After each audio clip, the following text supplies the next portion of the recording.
Olá, pessoas! Tudo bem com vocês? Eu sou a professora Consuelo Holanda, de História da Arte, e tô passando aqui para a gente conversar sobre dicas preciosas para você simplesmente arrasar na prova de linguagens.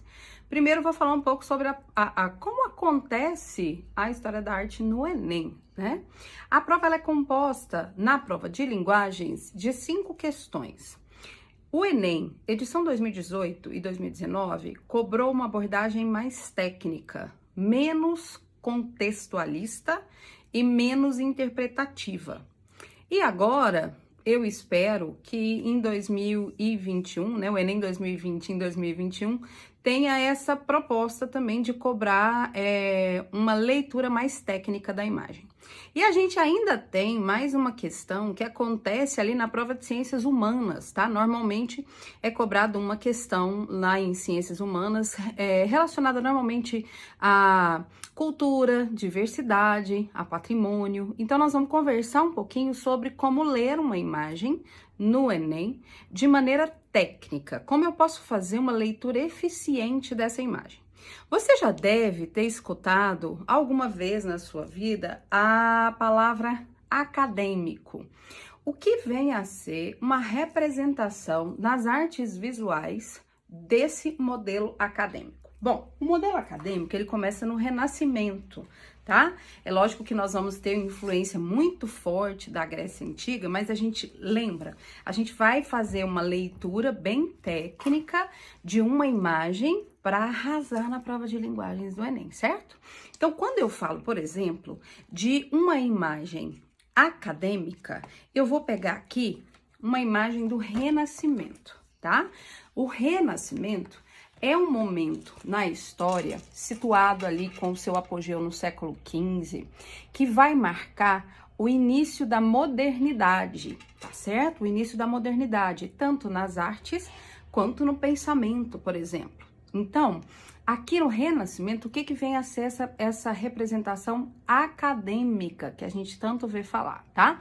Numa representação acadêmica, na pintura, então olha só, vou colocar bem pertinho aqui, nós vamos ter elementos como a perspectiva. O que vem a ser a perspectiva? A perspectiva é a representação das 3 dimensões num plano, é a representação espacial num plano, tá? Então, olha só, aqui eu tenho bem atrás aqui, ó, na figura de Cristo, eu tenho todas as linhas dessa imagem, ó, elas estão convergindo aqui na figura do Cristo. Isso é chamado de perspectiva. Olha esse caixotão aqui embaixo, ó, com essa caveira repousando, né? Aqui tá escrito assim, nós que aqui estamos, por vós esperamos. Então, para lembrar o fiel, inclusive, da morte iminente, nós temos um Cristo situado, né, a crucificação de Cristo, situado dentro de um nicho arquitetônico, que é esse espaço, representando as 3 dimensões, tá? Um detalhe, inclusive, para a representação de Cristo é a representação naturalista do corpo. O que é naturalismo? Essa preocupação do artista, nesse caso o Masaccio, em retratar o corpo de Cristo bem próximo de uma realidade. O corpo no Renascimento, ele é naturalista, ou seja, ele imita a natureza, ao contrário do corpo na Idade Média, que era deformado para mostrar a santidade. Então, no Renascimento, nós vamos ter um resgate da noção espacial e do naturalismo, e toda essa busca, por exemplo, da mentalidade moderna, ela vai ser representada pela perspectiva, que é o efeito 3D na arte, tá? Então, esse efeito 3D é chamado de modelo acadêmico. Quando a gente fala assim, ó, em pintura acadêmica, é essa pintura que segue regras. Ela segue normas, tá? Então, aqui a gente tem a perspectiva, que é a noção espacial, e temos também o claro e escuro, tá? O efeito de luz e sombra. Então, quando a gente tá falando de representação técnica, tá vendo? Ó, eu vou ter perspectiva, espaço, representando, inclusive, a racionalidade ali do período do Renascimento, tá? Do surgimento aí do pensamento moderno, e vou ter esse efeito luz e sombra. Então, aqui eu tenho uma pintura acadêmica, tá? A arte acadêmica. E você já ouviu falar nas vanguardas europeias e também no modernismo brasileiro. As vanguardas europeias acontecem, obviamente, na Europa, e aqui no Brasil nós vamos ter um momento chamado modernismo, que vai ter o seu ponto de culminância na semana de 22, né? Os modernistas, eles fogem das regras acadêmicas. E aí, como que eu vou fugir das regras acadêmicas? Olha o que o cubismo, vanguarda europeia, faz com a perspectiva. O Picasso, esse artista genial, já caiu no Enem 3 ou 4 vezes, ele vai renunciar à perspectiva, fragmentando a forma, olha, bem dividida, vou colocar até desse lado aqui, bem dividida, tá vendo? Não tem aquele efeito 3D, mas acabou.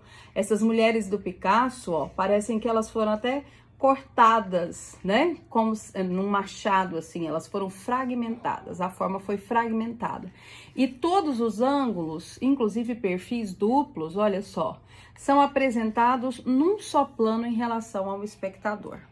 Então, o cubismo, assim como todas as vanguardas europeias e o modernismo brasileiro, ele foge de regras acadêmicas.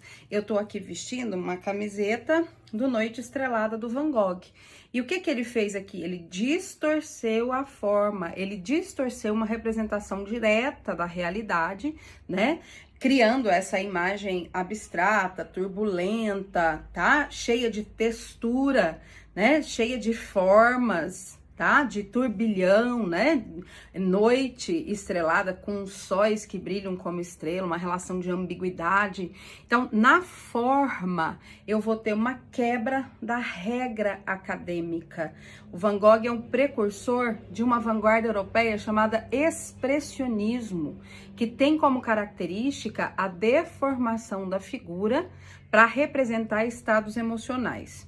E aqui atrás de mim eu tenho um quadrinho, ó, de uma obra fundamental, tá? Do modernismo brasileiro, que é o Abaporu, da Tarsila do Amaral, que tem influências do cubismo, já que não tem, ó, o efeito 3D, influências do expressionismo, porque é uma distorção, uma deformação da figura, e também influências do surrealismo, tá certo?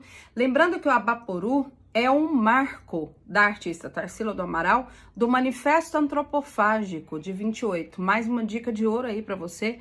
O Manifesto Antropofágico tem como objetivo conhecer tudo o que estava sendo produzido lá fora, daí as vanguardas europeias, trazer aqui para o Brasil e adaptar à cultura nacional, criando assim uma identidade artística própria brasileira.